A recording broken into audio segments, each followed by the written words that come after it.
So now let's understand templates in a little bit more depth. So why exactly do we need templates?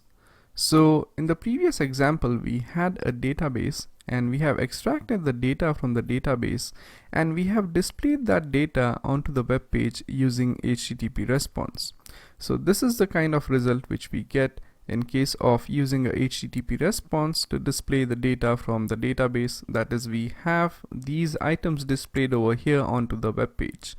But as you could see, the format of this item is not good at all, which means that the items are just displayed one after the other and there is no proper formatting or there is no proper structure to the web page in which these items are actually laid out.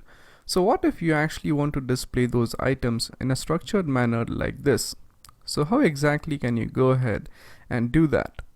So here's where templates actually come into picture. So what exactly the templates do? So let's say we have this database right here, and from the database we extract the data.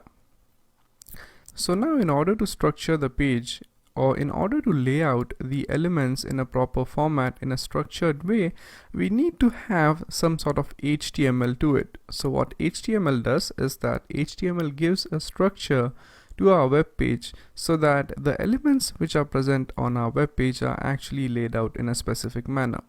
So the HTML is responsible for the layout and the structure of our web page, whereas the database is responsible for providing the data.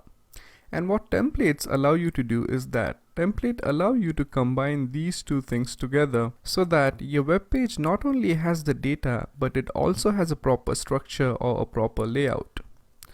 So this HTML part of your web page is called as the static part, and that's because it's actually going to remain the same.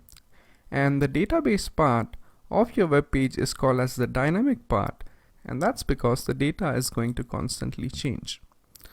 So now when you combine the static part and the dynamic part together, you can do that using a template, and that's exactly why we need to use a template.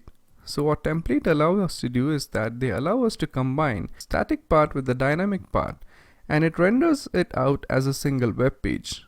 And this is exactly why we use a template.